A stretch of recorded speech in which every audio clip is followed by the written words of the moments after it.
Muy buenas tardes para todas las personas que se unen a una nueva transmisión de Uno de cada estantería en vivo para una nueva lectura. Saludamos a las personas que nos están viendo en vivo y en directo en este momento y también saludamos a las personas que nos ven a través de la repetición en diferido por YouTube.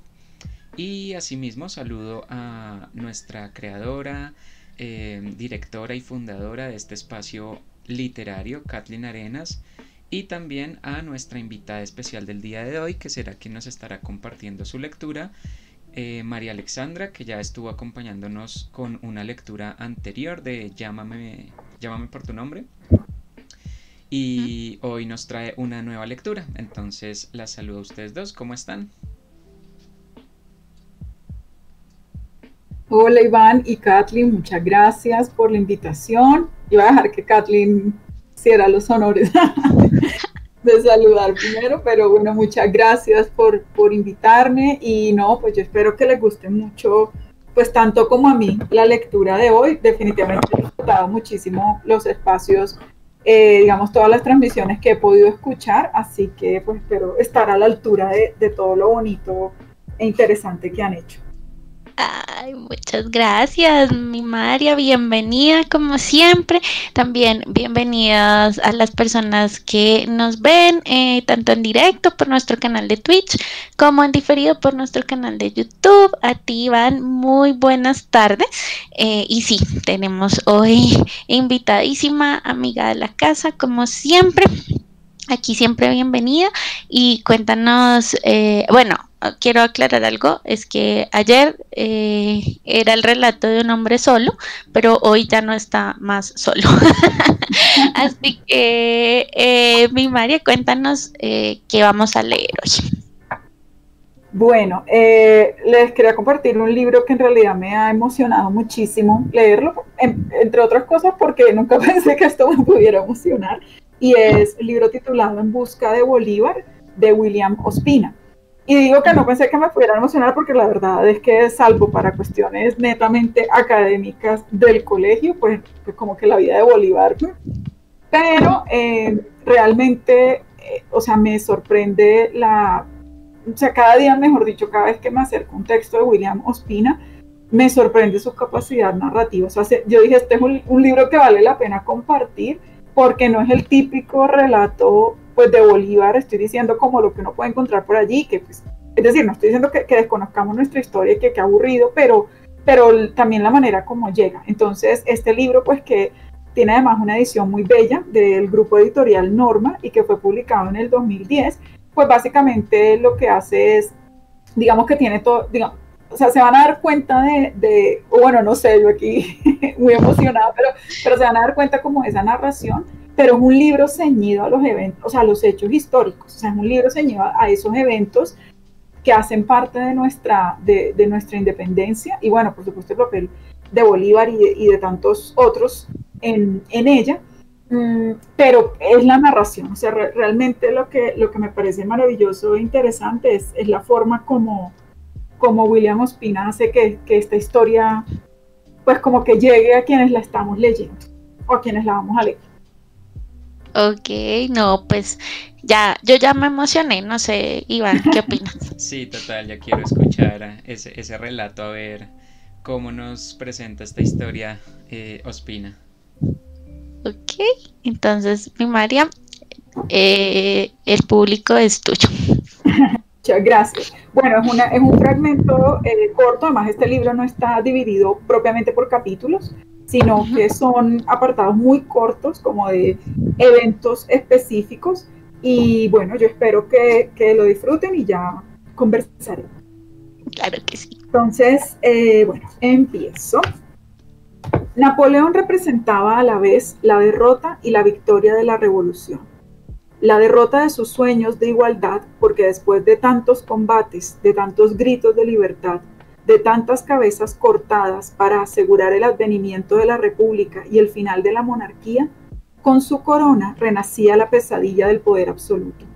Pero también la victoria, porque después de siglos de príncipes que reinaban por derecho divino, cuando para ser rey había que pertenecer a linajes antiquísimos, y la maldición de la sangre condenaba a los plebeyos a hacerlo para siempre, de repente, gracias a la insurrección que hacía a todos iguales ante la suerte, un teniente de artillería, casi extranjero, se alzaba con la corona de Francia y estaba a punto de convertirse en el amo de Europa. Aquello no habría podido ocurrir antes de la Gran Rebelión. El talento del guerrero, la sagacidad del político y la ambición del aventurero reemplazaban los derechos de sangre, y si un simple soldado podía hacerse emperador, ahora al menos había espacio para el mérito. No sabemos qué dijo Simón Rodríguez después del encuentro con el usurpador que le revolvía la sangre, pero sabemos que en Roma, arrebatado por ese espíritu italiano de grandes decorados y de gestos teatrales, de rodillas y tomando la mano de su maestro, Bolívar juró en el Monte Sacro no dejar descansar su espada hasta no haber liberado a su tierra de la dominación española. Bolívar comenzaba a ser Bolívar, y en esos mismos días, por azar, si hay tal cosa, volvió a aparecer Humboldt en el horizonte. Venía de hacer no sé qué excavaciones en el Vesubio, y el encuentro con el muchacho venezolano que había conocido en un salón de París fue ocasión para largas cabalgatas en los alrededores de Roma, para nuevas y exaltadas conversaciones que algún día reinventarán los novelistas. Otro hecho que es símbolo de la altivez de Bolívar y también de la fuerza de su carácter vale recordar de aquel viaje por Italia. La audiencia con el Papa Pío VII, el mismo que había ido en vano a coronar a Napoleón. Bolívar, acompañado por el embajador español, se negó a hacer lo que todos, a arrodillarse a besar la cruz trazada sobre la sandalia del Papa. Podemos imaginar la incomodidad del embajador en la tensión de aquel momento. Parece que el Papa, comprendiendo la situación, extendió su anillo para que el joven caraqueño lo besara, y al salir, ante los reproches del diplomático, Bolívar se limitó a declarar que el Papa debía apreciar muy poco el símbolo de la cristiandad, si lo llevaba de esa manera en los zapatos. Así sonó la hora del regreso. El muchacho de 19 años que se había ido no era el joven de 23 que regresó a Caracas en febrero de 1807. El país tampoco era el mismo que había dejado. En realidad, no veía su país desde el siglo anterior, porque en la breve visita de 1802 apenas tuvo ojos para su mujer y para esa tumba inesperada que lo dejó a solas con sus preguntas y sus sueños. La tierra que se extendía ante él estaba llena de fermentos revolucionarios. Mientras tanto, otro hombre había llegado a sus mismas conclusiones y llevaba más de 20 años soñando con la libertad de Venezuela. Era Francisco de Miranda. Si a Bolívar le señalaron su camino un emperador, un sabio y un maestro revolucionario, el destino de Miranda lo había llevado a ser parte de la guerra de independencia de los Estados Unidos, parte apasionada y protagónica de la Revolución Francesa, e interlocutor de monarcas y de generales. Aquellas convicciones a las que Bolívar llegó por su experiencia personal y por su formación intelectual, las obtuvo Miranda del paisaje de la época y de las grandes tempestades políticas en que estuvo involucrado desde los 25 años. Ello también marcaría la diferencia entre sus dos empresas. Miranda creyó siempre que la libertad de su tierra sería fruto de alianzas internacionales, de acuerdos entre grandes potencias y resultado de complejas tensiones políticas. Bolívar comprendió que la lucha interna de los países y la personalidad de sus líderes serían fundamentales en ese proceso. ¿Acaso empezaba a ser consciente también de que la libertad solo podía ser una conquista continental?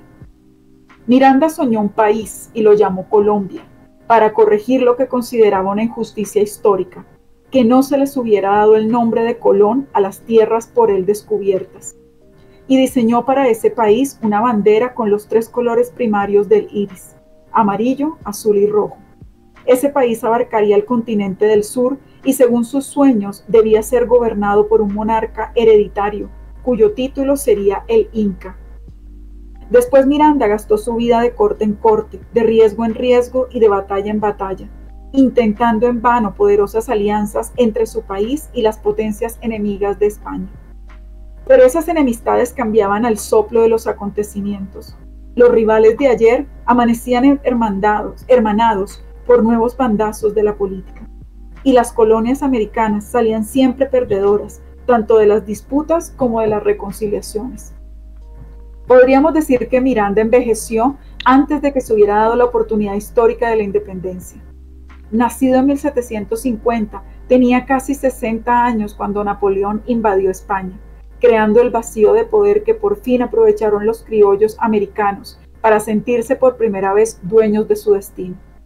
De las batallas de Virginia a las barricadas de París, de los debates de la Asamblea Nacional Francesa a los salones del Parlamento Británico, de los conciertos de Haydn en Viena a las mezquitas de Constantinopla, del lecho de Catalina de Rusia a los fiordos de Noruega, Miranda había intentado mover por todas partes los engranajes de la gran política para hacer libre a su Venezuela colombiana, pero solo a los 56 años, en un acto de heroísmo ya desesperado, intentó enfrentar con barcos de guerra y con solo 180 hombres armados el poder español en la costa venezolana, y fue rechazado y derrotado.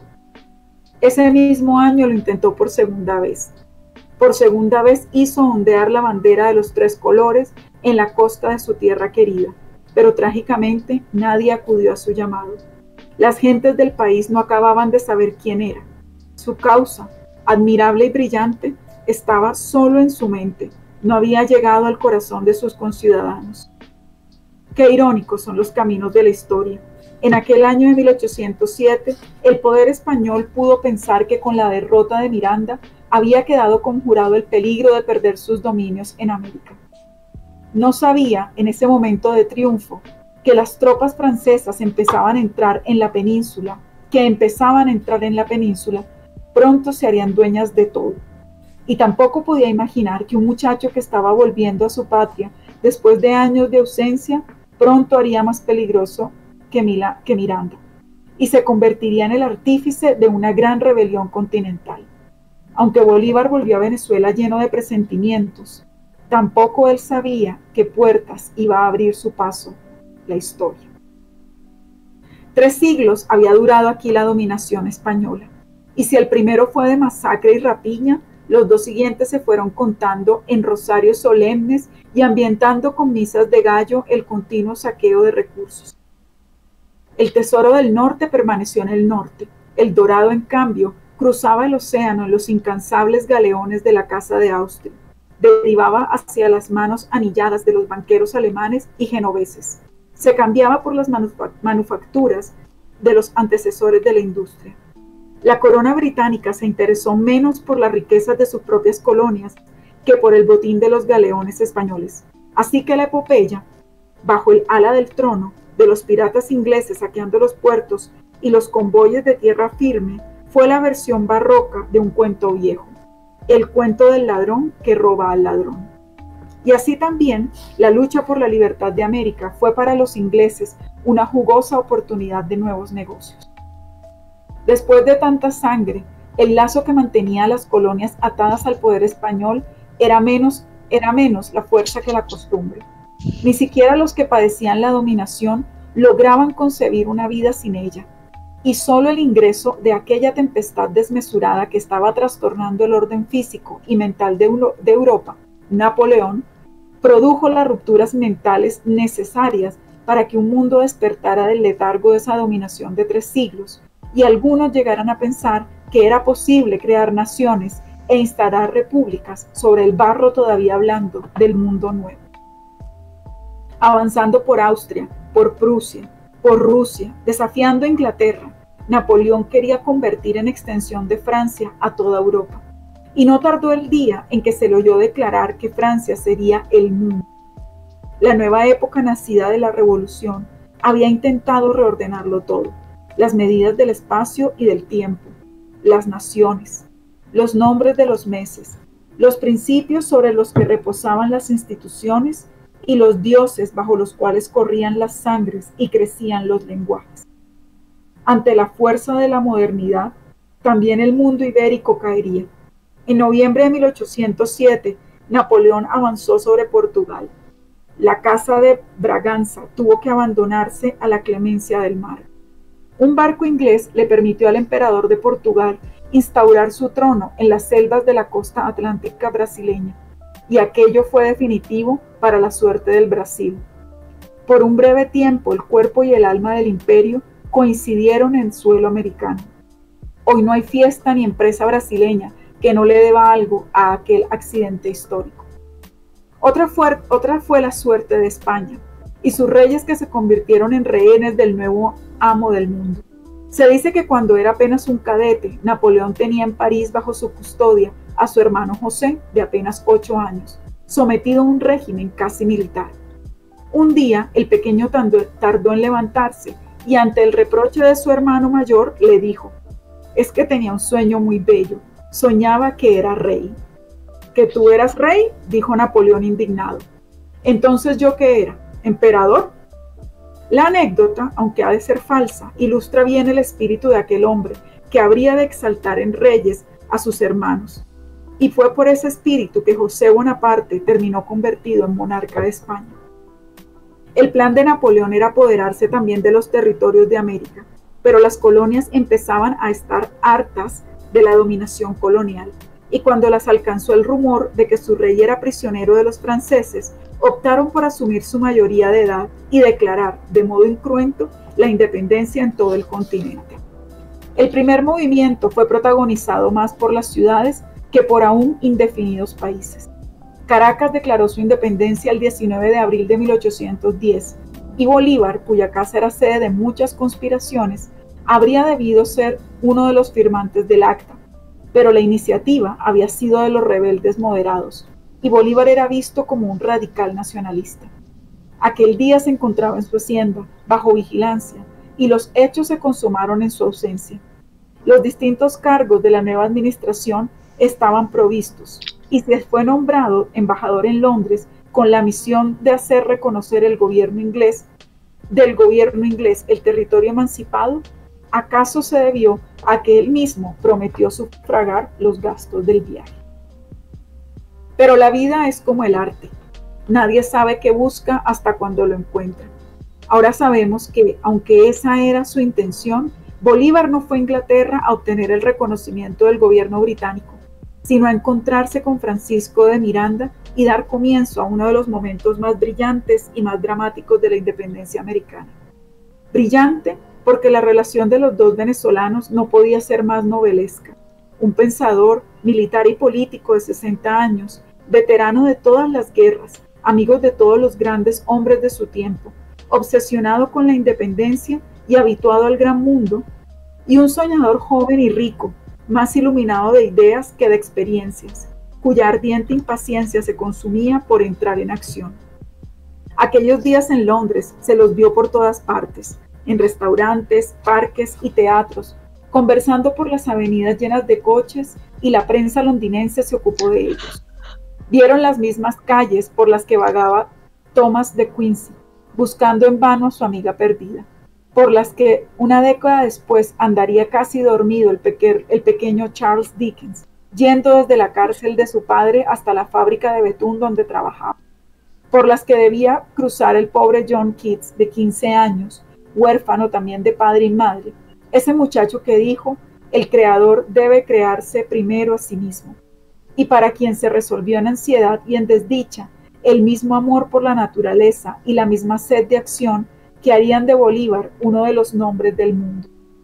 Y poco faltó para que el joven embajador de Venezuela se encontrara en los salones de Londres con un aristócrata resentido e incendiario, lleno de sueños liberales, seductor endiablado y héroe postergado, que 12 años después sería el primer admirador de Bolívar en Europa, el poeta George Gordon Byron, cuyo destino más tarde fue la obsesión siempre frustrada de unirse a los ejércitos del Orinoco en la lucha por la libertad de Colombia. Pero en ese mismo año, en 1810, Byron acababa de abandonar las calles de Londres a las que Bolívar llegaba para emprender su peregrinación ritual por Europa, que lo llevó desde las verdes colinas de Sintra en Portugal, pasando por España, por Italia y por Grecia, hasta las aguas azules del Bósforo, donde se convirtió en el primer europeo en cruzar nadando desde Europa hasta el Asia.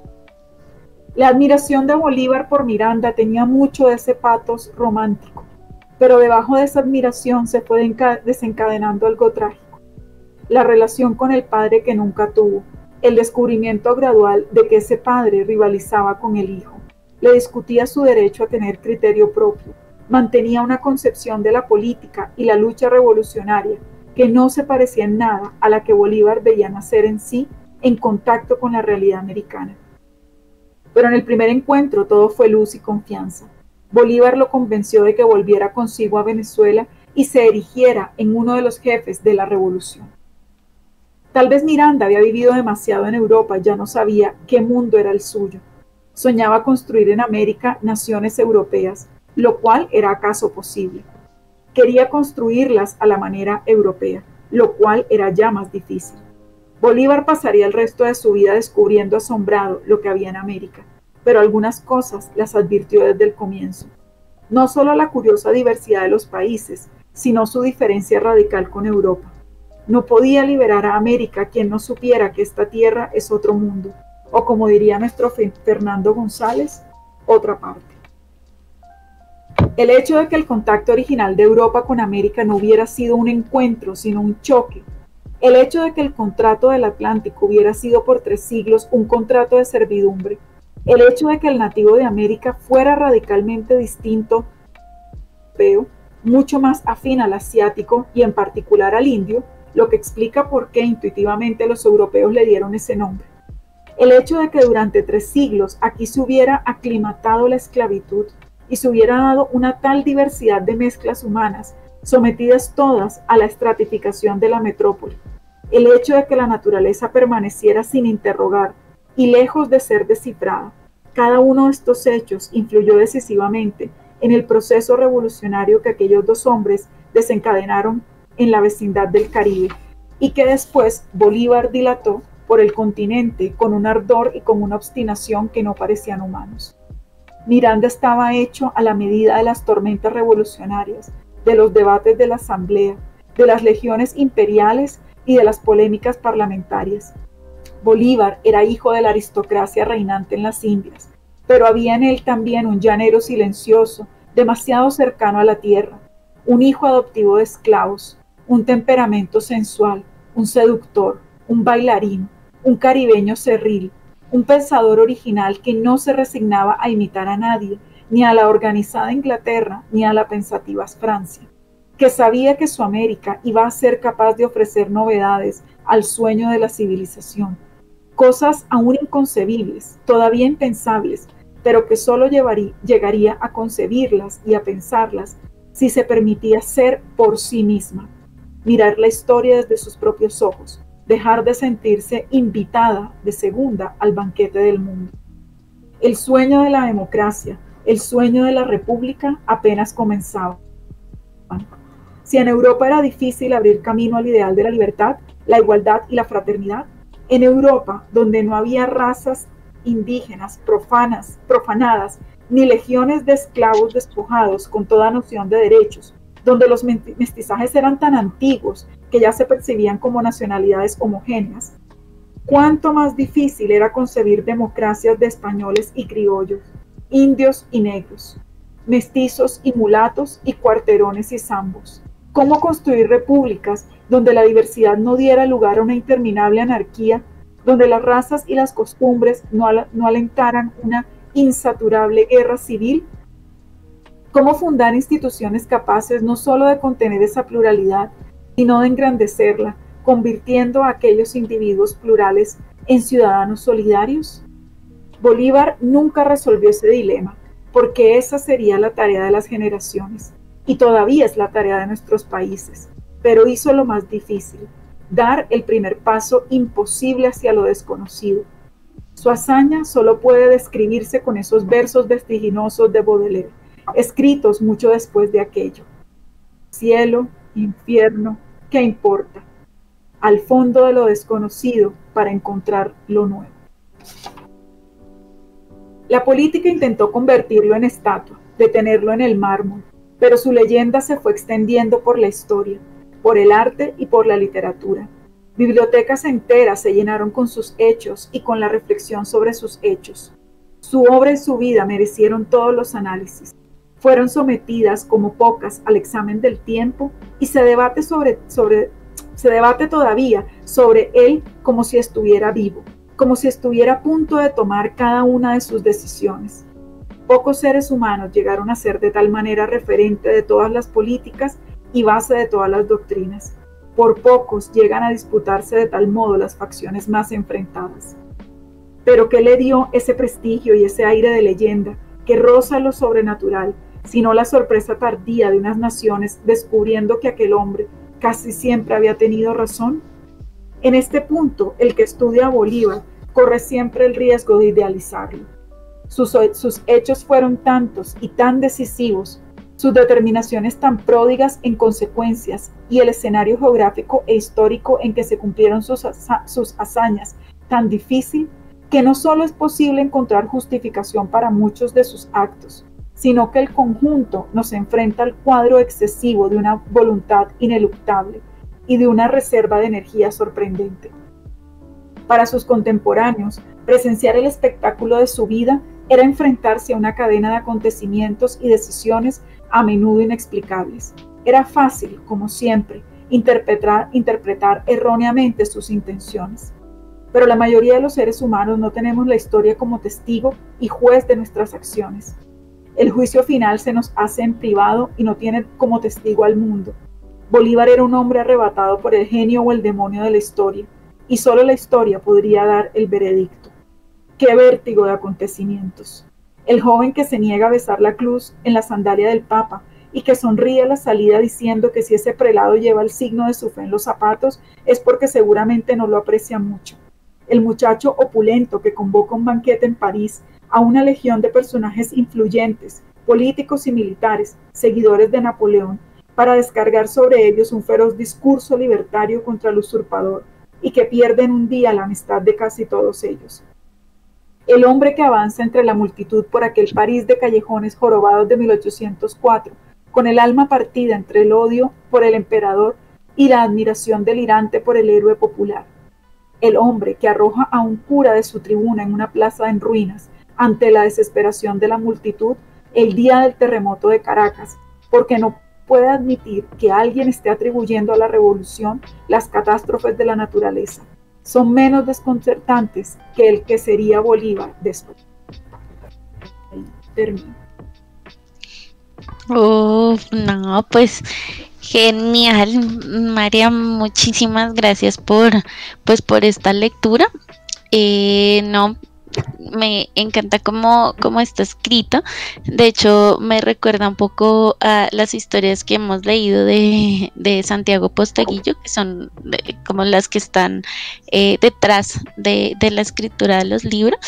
Y bueno, ¿no? Tenemos esta historia de este héroe o villano, dependiendo, bien lo dice el autor, que solo la historia lo sabe. Y no, pues increíble. Cuéntame cómo llegaste a este texto. Bueno, como les estaba contando antes, el libro fue un regalo, es un regalo de una de mis compañeras de trabajo. Y la verdad es que yo dije es decir, cuando lo empecé a leer dije, bueno, vamos a hacer un acto de fe porque es William Ospina. Pero realmente no es como que, uy, sí, qué alegría, Bolívar, la independencia. Sí. No necesariamente. Y realmente yo, o sea, sin temor a equivocarme, yo pienso que William Ospina bueno, para mí es uno de los escritores, primero una de las voces sensatas y críticas que hay en este país que vale la pena escuchar, o sea, a la cual vale la pena prestarle atención. Y en términos de escritura, realmente es que yo no sé, o sea, como se dice popularmente, tiene como el palito para todos estos temas históricos, pero a la vez como novelado, o sea, yo no sé cómo, o sea, en qué términos ponerlo, pero sin duda pues estoy muy feliz de que este libro pues haya llegado, lo hayan puesto en mis manos mejor. Oh, genial, además que sí, estamos, digamos, ante un autor, pues ante un novelista, ensayista colombiano y además pues también poeta, ¿no? Entonces sí, está clarísimo como el manejo del lenguaje, como la manera de contar estas historias que sí, pues como bien decías al principio, pues son historias que uno ve en el colegio y la mayoría pues se quedan ahí. Entonces sí, sí, sí, genial como nos va hilando la historia. ¿Qué te parece, Iván? Sí, yo quería preguntarle a Mari algo similar a lo que tú estabas diciendo al final y lo que el autor rescata en ese último fragmento que María nos alcanzó a leer. Y es, ¿cuál es tu percepción con respecto a cómo se está contando esta historia? Porque a mí me parece que este tipo de narraciones son muy complicadas por eso. Porque, pues digamos, yo todavía me acuerdo mucho, porque fue un libro que me marcó mucho, cuando leí El huracán de Germán Castro Caicedo, después de que toda mi primaria había pensado que el descubrimiento de América había sido rosas y chocolates, y uno lee ese libro y queda completamente devastado. Entonces, con este tipo de historias yo creo que pasa mucho que uno tiene en su imaginario una visión de estos personajes, como decía el autor, muy idealizada, como que uno se imagina que son perfectos o que son intachables, y a medida que uno va conociendo su historia pues se da cuenta que eran personas pues que tenían muchas facetas, y como decía Kathleen hace un momento, para algunos Bolívar es un héroe y lo tienen súper idealizado.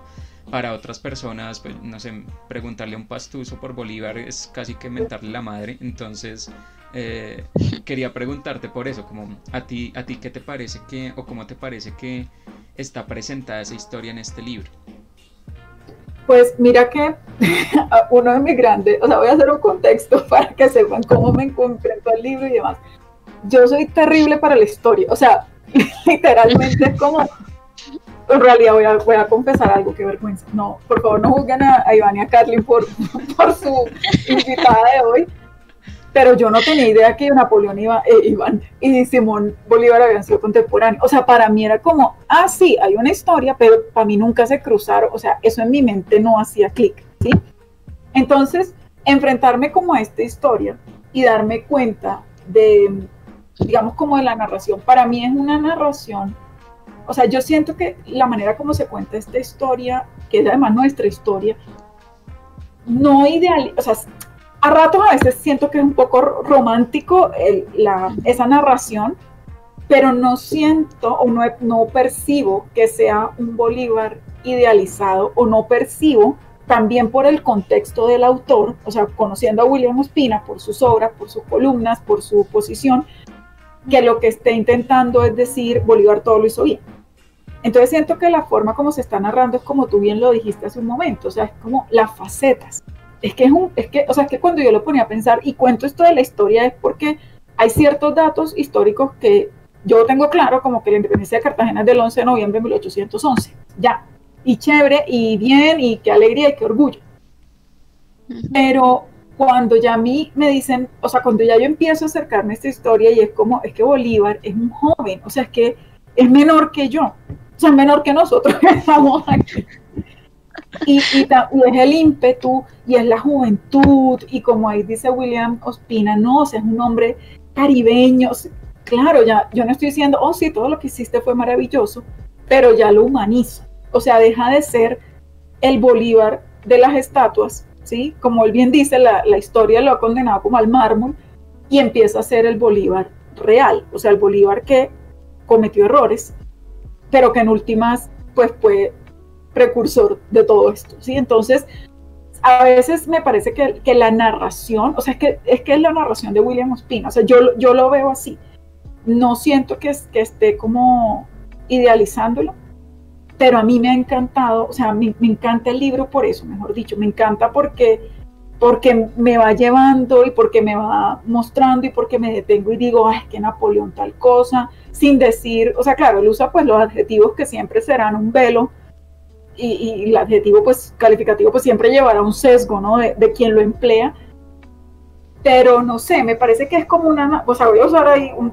adjetivo precisamente que no sé si quepa, pero como una narración cercana, humana, de ese prócer.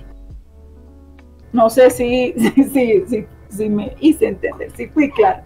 Sí, total. Y de hecho ese aspecto, pues Cata lo sabe muy bien. A mí me encantan las novelas históricas de Posteguillo precisamente por eso, porque no es la biografía común y corriente que muestra un montón de datos y ya, sino que ese pedacito que le mete el autor como de novelesco, como de narrativo, como de estar contando un cuento en el que uno se puede meter, o sea, no es como que estoy viendo a Bolívar por allá lejos en un libro de texto, sino que estoy metido en el cuento, me parece que es muy valioso. Y eso que mencionas del paralelo con Napoleón y con las revoluciones europeas, me gustó mucho, me pareció muy chévere, sobre todo ese contraste. No, me imagino que, pues por lo que nos has contado de William Ospina, me imagino que fue a propósito, esa mención a la mayoría de edad kantiana para ser el detonante de las revoluciones europeas y hacer el contraste con las revoluciones americanas en las cuales ese componente no existía. Aquí no estábamos en unas sociedades saliendo o entrando de la ilustración, no teníamos esa concepción de, como el autor lo menciona, de esa Francia pensante o como dedicada al filosofar o a la filosofía política y a todo este tipo de cosas, sino que teníamos un contexto completamente diferente y aún así esta gente fue capaz de recoger esas ideas y replantearlas en ese contexto tan diferente, tan agreste, para usar términos de pronto que se usan en geografía militar. Y ese pedacito me gustó mucho, me pareció una referencia muy sutil, pero muy bien lograda. Ese pedacito me llamó mucho la atención. Además también el contraste, vemos ahí como que el autor usa un recurso que es precisamente ese del contraste, no solo con Napoleón, sino también con Miranda, ¿no? Que pues nos está contando la historia como de quién sería en un arco narrativo, pues como el héroe. Y lo hace también pues a través de alguien que está ya como terminando su arco, ¿no? Porque pues o un personaje que nos cuenta que también estaba como en una lucha, nos cuenta pues sus esfuerzos, nos cuenta su fracaso, y también pues nos da como pie hacia el final de ese personaje, pues para contrastarlo con su personaje principal, ¿no? Que es Bolívar. Entonces, también me pareció pues un recurso muy, muy creativo, ¿no? Y también como muy coherente, porque pues sí, lo que ustedes dicen, a uno pues lastima, o bueno, a lo que nos tocó, porque de pronto ahorita las cosas han cambiado en las clases de historia y esto me imagino que ya digamos que son más interactivas y esto, pero pues sí, a nosotros nos tocó una época en la que eran los hechos, las fechas puras y duras y ya, apréndase esto, que es lo que tiene que saber por cultura general. Y ya, aunque sí hay realmente profes que se esforzaban muchísimo y esto, pero sí, la idea básica de eso era como, bueno, aprenda lo que tiene que aprender y ya, y a eso se debe de pronto como el vacío o tal vez el desinterés que muchos tenemos alrededor de esos temas, ¿no? Y me encanta como lo que dice Iván también, esa concatenación de hechos que es muy suave, uno no, te están contando la historia, te están nombrando todos estos personajes, además que sí, concuerdo con María, uno no se imagina que todas estas personas hayan sido contemporáneas, ¿no? Uno sabe que cada quien estaba como en su línea de tiempo, pero sí, ese pedazo donde nos narra bueno, quién iba por las calles en ese entonces, quién iba a pasar por ahí, quién había pasado por ahí, me parece brillante. No sé cómo lo vean ustedes. Sí, ahora que mencionas lo de Miranda y también que estamos hablando tanto de Napoleón, también quería preguntarle a María cómo ve este asunto. Y es el tratamiento de estos personajes secundarios. Aquí, pues, tú nos De leíste, esta, sí, tú nos leíste un fragmento y perdón. vimos ese tratamiento de estos dos personajes.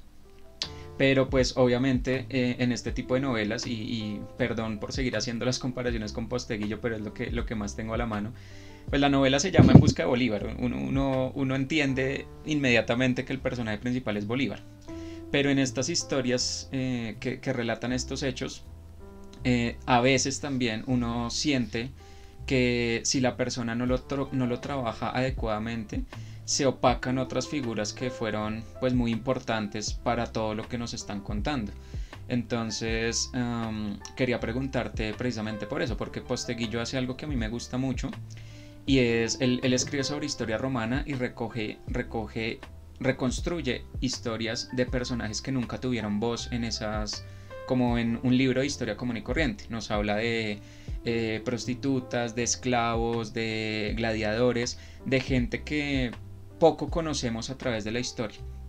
Quería preguntarte si has visto en lo que has leído de este libro un tratamiento similar, o cómo te parece el tratamiento de estos personajes secundarios, cómo te parece la voz que se les da a estos personajes secundarios.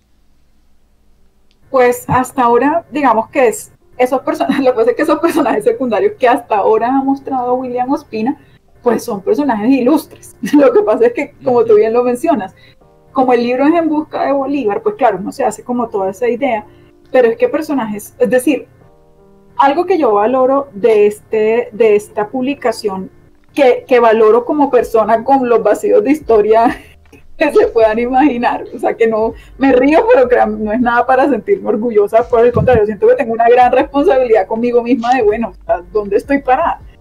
Pero algo que valoro muchísimo es precisamente esa integración de otros personajes. Entonces, ¿por qué digo que justo esos personajes pues son ilustres? Que claro, Bolívar, hay una parte que va antes de la que leí, en la que por ejemplo cuenta cómo Bolívar ve América por los ojos de Humboldt.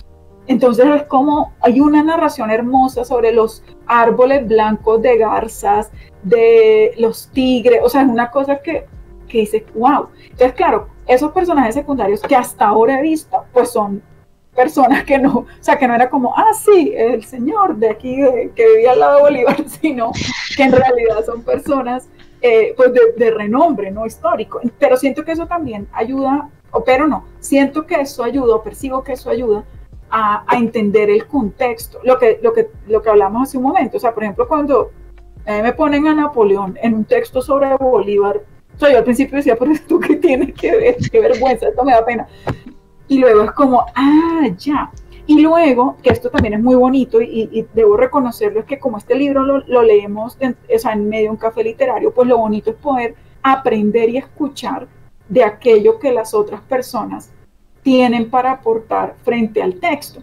Entonces, por ejemplo, mi compañera de trabajo con quien estoy leyendo el libro, ella pues es profesional en estudios literarios. Y cuando ella me empieza a contar como, claro, es que mira, todo este movimiento que influye a Bolívar es el movimiento, romántico. Y en ese momento que tú bien lo decías ahorita, Iván, entonces deja de lado toda la razón, o sea, todo este tema de la ilustración, el exceso de razón, y vámonos por lo que sentimos y por las pasiones, y por eso esto es un Bolívar tan apasionado, pues ya yo empiezo a entender otras cosas. Y cuando ya empezamos a tener como esa integración de otros personajes, poetas también, que digamos que estaban como en ese círculo cuando Bolívar, por decirlo de alguna manera, como frecuentaba Francia. Entonces como, pues hasta ahora las voces que se han dado, pues lo que han ayudado es a darle un poco más de sentido al humano. O sea, a Bolívar no a Bolívar el símbolo, sino a Bolívar el ser humano. Entonces siento que ese tratamiento, o sea, hasta ahora no he encontrado como que va a pasar después, ¿no? Con los criollos y demás en la independencia. No sé qué voz, digamos, puedan tener, pero hasta ahora las otras voces son ilustres, mejor dicho. Y la manera como las presenta William Ospina pues también hace que sea como fascinante, yo lo describiría así, siguiendo con digamos, con esta línea romántica, ¿no? Es que es una cosa, yo no sé, esa lectura que me emociona. Entonces, no, hasta ahora han sido como ilustres, en realidad, como que esas otras voces de, bueno, nosotros también ayudamos y todavía no las he visto.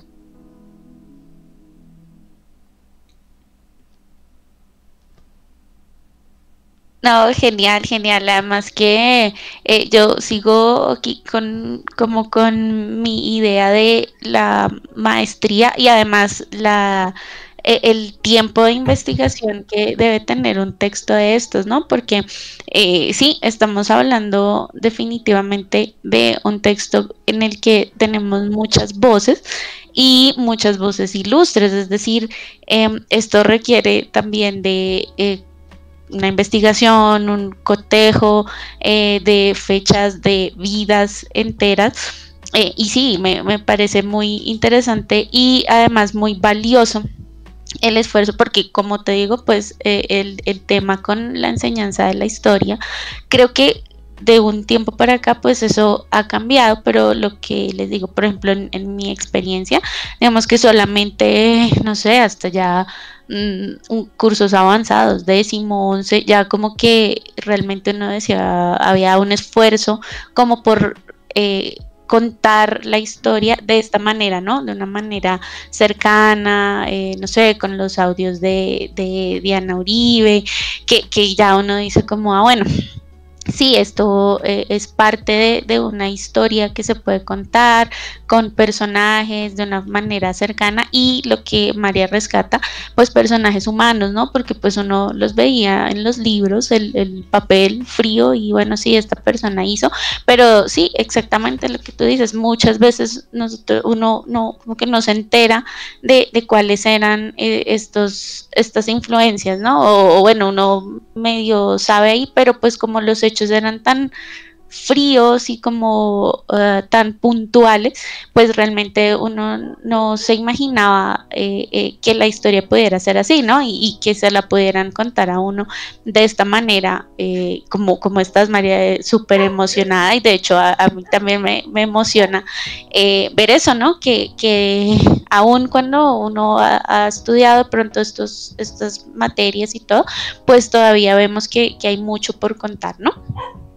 Y también creo que tiene mucho mérito, ahora que hablan ustedes dos de esto y con la respuesta que daba María de los personajes secundarios, tiene mucho mérito que el autor, y si María nos puede contar ahorita cuál es la extensión del libro, porque yo me imaginaba como, y perdón la referencia pop, pero me imagino que esto es como una película de los Avengers, o sea, tienes un montón de personajes principales que podrían ser principales, y cómo diablos haces para contar su historia sin que uno se le robe el protagonismo al otro, con lo que mencionaba María ahorita de Humboldt y de sus descripciones de la naturaleza y todo eso, pues uno dice, esa vaina da para un libro completo, y lo mismo pasará con Santander, y lo mismo pasará con Miranda, y lo mismo pasará con todos los demás. Entonces creo que tiene mucho mérito que uno pueda contar una historia bien contada, sin dejar cosas a medias, sin machetear la historia, y tampoco sin que se le salga de las manos y termine escribiendo una Biblia completa llena de un montón de cosas que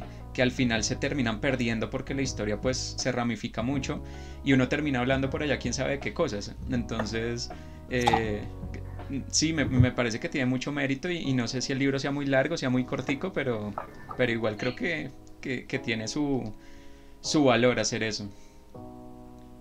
Sí, pues tiene 253 páginas, pero es que este está como en Arial, como en Arial 14, entonces en realidad se lee muy rápido. O sea, nosotros pues nos ponemos restricciones, por decirlo así, para el café literario, porque hay mucho por comentar, en realidad. Entonces, por eso no es como, o sea, pero yo estoy segura de que este libro se lo termina uno en una sentada, o sea, porque la letra, o sea, en realidad es para que se hiciera una idea, ¿no? Es grandecita, y son apartados. Entonces, sí, yo también creo que es como, sí, lo que decía Kathleen, es la maestría de William Ospina, o sea, como, es que lo tiene para contar estas historias, o sea, es cuando uno tiene el referente como El país de la canela, bueno, Ursúa, que no me lo he leído, y el otro libro que siempre confundo y digo Los ojos de la serpiente, pero creo que es La serpiente sin ojos, ay, perdón, se me olvidó siempre el nombre, que narran toda esa historia también, sin ojos,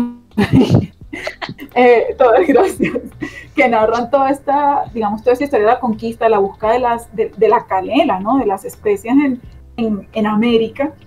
Pues que uno no se aburre, o sea, en ningún momento siente que le están diciendo como, corría el año de, uno ahí como, no quiero saberlo.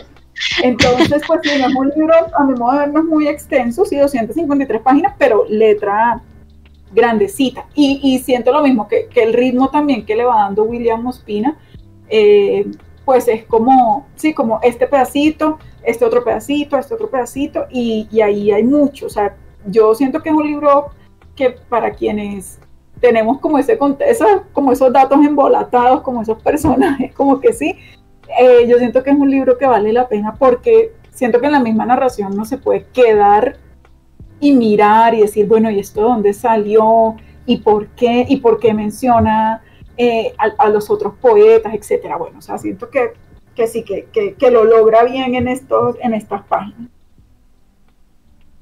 Oh, genial, genial y no, que sea la invitación también, como tú dices, para quienes deseen de pronto abordar estos temas de una manera amigable, de una manera de pronto accesible también, porque bueno, no se trata tampoco de estigmatizar, entonces, no, es que toda la historia es un ladrillo, pero sí siento que sí, estos esfuerzos son muy valiosos, más lo que siempre les digo, como en una época donde hay tantísimos datos, tanta información, creo que es muy valioso el esfuerzo pues de una persona como William Ospina, que pues ponga todos sus conocimientos en estos libros. Yo me acuerdo mucho que cuando salió Ursúa y El país de la canela, me pareció un esfuerzo tan loable porque pues los referentes a veces que tenemos de estas novelas históricas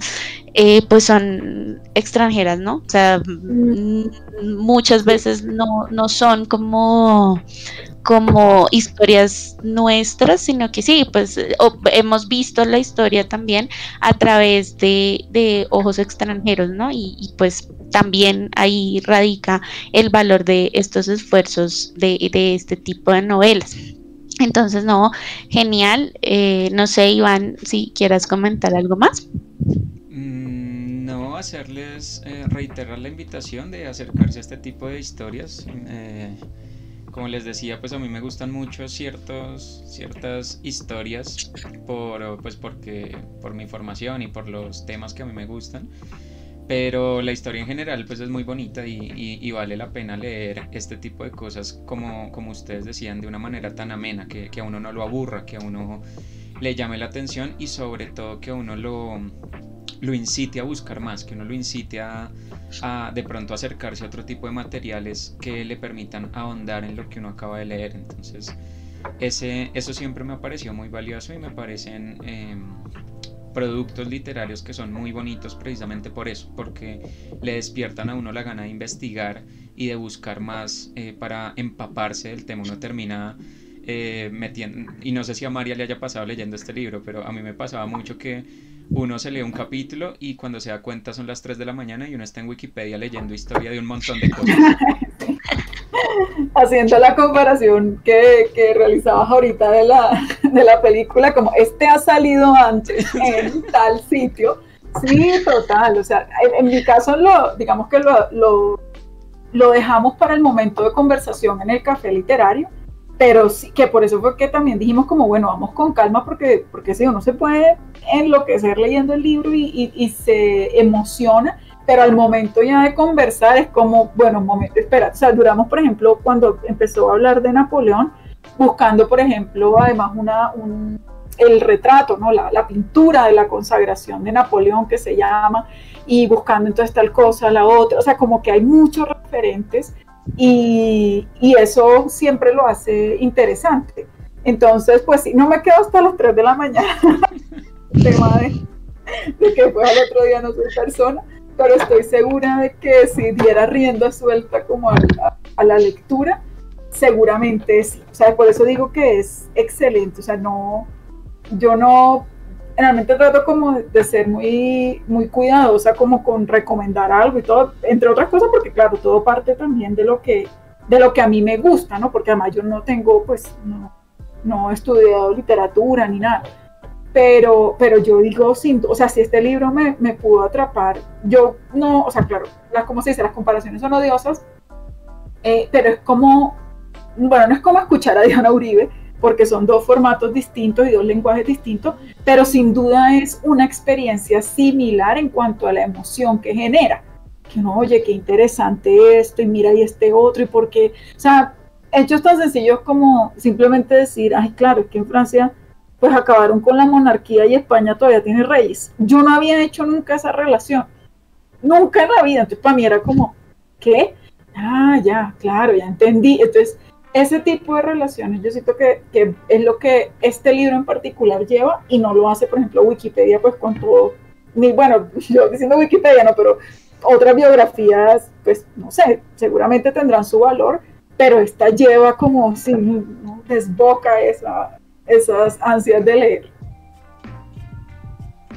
No, pues genial, genial, además que nos encanta también, bueno, precisamente una de las razones de ser de este espacio, pues es venir a comentar ese tipo de lecturas que apasionan, ¿no? Y así como le decíamos a Connie hace unos días, sí, nos encanta escuchar estas experiencias, pues de labios de personas que realmente las están disfrutando. Es decir, aquí no viene nadie como, bueno, tienen que hablar de este libro, pues porque eso es lo que queremos, ¿no? Que finalmente a quien le ha gustado, pues nos cuente la experiencia de por qué le ha gustado, y creo que esta vez lo logramos, ¿no?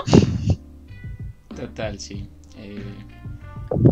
Sí, quisiera cerrar entonces con, pues precisamente retomando esa invitación que haces, a que cualquier persona que nos esté viendo aquí en el en vivo, o que nos vea en YouTube y quiera animarse a leer, o quiera animarse a contarnos una historia que le haya gustado, así como en el caso que tuvimos el día de hoy, nos comente. Aquí tenemos nuestras diversas redes sociales para que se comuniquen con nosotros. Tenemos la página de Uno de Cada Estantería, la página oficial. Tenemos el canal de YouTube en el que aparecen las grabaciones de estas sesiones. Si las quieren ver en vivo, les recomendamos que le den me gusta o que sigan el canal de Twitch, aquí dándole al corazoncito, para que puedan estar informados de cuando hacemos la emisión en vivo y en directo y no se la pierdan. También tenemos Twitter, en donde estamos subiendo frases de algunas de las lecturas que hemos hecho y también otros materiales. Está Instagram, en donde subimos algunas encuestas, información, también les contamos cuándo empieza la emisión en directo en Twitch. Y tenemos el grupo de Facebook para que se comuniquen con nosotros y se unan a nuestra comunidad de Uno de Cada Estantería. Por cualquiera de estos canales nos pueden escribir, nos pueden contar, nos pueden decir si quieren venir a leer o acompañarnos. También pues tenemos el chat de Twitch en vivo, por si alguien se anima en vivo y en directo. Y esa es nuestra invitación, a que nos sigan en nuestras redes sociales y a que se animen a leer con nosotros. Y ya para finalizar, María, muchísimas gracias por acompañarnos. Ya eres súper oficial aquí de la casa. Lo que te decía al principio, bienvenida siempre con todas las lecturas. También la invitación ahorita, ya que estamos empezando semestre, para que vayan y vean las emisiones anteriores del proyecto del Árbol Rojo, al que María también pertenece. Están en Instagram, y también las sesiones de Tertulea. ¿Nos recuerdas porfa las direcciones específicas para que vayan a conocer también estos proyectos? Ay, muchas gracias. Primero, muchísimas gracias por darme el espacio. También como animarlos a seguir. De verdad, esto no es porque haya cariño de por medio, sino porque realmente, o sea, lo digo como dejando de lado la amistad y todo lo bueno que hemos compartido. Realmente es un proyecto que gusta, que siento que además la pandemia pues ha traído como estos espacios para encontrarnos, para leernos, para darnos cuenta de que hay otras formas de conectarnos. Entonces, muchas gracias de verdad por este espacio, por poner su tiempo, sus recursos, todo su esfuerzo, porque ya empieza aquí todo el año y sabemos que a veces no es fácil. Entonces, muchísimas gracias a Iván y Kathleen por ponerlo todo en este proyecto que es tan bonito y tan significativo y que estoy segura de que acompaña a muchas personas. Y bueno, precisamente siguiendo en esa línea de cosas que hacemos con mucho amor y con muchas ganas, pues está El Árbol Rojo, que es un proyecto, digamos, un proyecto grande, pero principalmente pues a lo que los quisiera invitar es a escuchar el programa, que vamos a tener el primer programa de la 6ª temporada el 9 de febrero a las 4 de la tarde. Nos encuentran por Facebook, en el Facebook de Uniminuto Radio, y también está El Árbol Rojo. Entonces, por cualquiera de esos dos canales nos encuentran en vivo, y bueno, por otros que hacen parte de la emisora Uniminuto Radio, pero bueno, esos como principales. Y en la cuenta de Instagram, que es Literatura Árbol Rojo, o sea, literatura terminado en A y árbol empezando con A, o sea, doble A, Árbol Rojo. Ahí también estamos precisamente pues colgando todos los enlaces para que puedan acceder, volver a escuchar los programas. Y pues nada, es un programa netamente pues literario, ¿no? Y este semestre y en esta temporada estamos muy emocionadas porque va a estar dedicado a las mujeres editoras, mujeres escritoras, mujeres con proyectos literarios. Entonces, bueno, vale la pena, ¿no? Creo que es hora de visibilizar todos los esfuerzos que se hacen en distintos ámbitos. Y Tertulea, que es otro proyecto, pero esa ya es más como por chéveres, con dos de mis amigas, con Daniela y Eliana, y ahí pues colgamos en el Instagram, @tertulea, tertulea, colgamos pues nada, nuestras recomendaciones también, pues por supuesto, esto aquí lo digo con toda la responsabilidad del caso, pues esto es personal, ¿no? O sea, como lo que nos gusta, aquí no es la crítica literaria pura, sino lo que nosotras queremos, y también tenemos el reto del año del 2021 que organizamos pues con algunos libros, por si quieren seguir, por si quieren comentar también.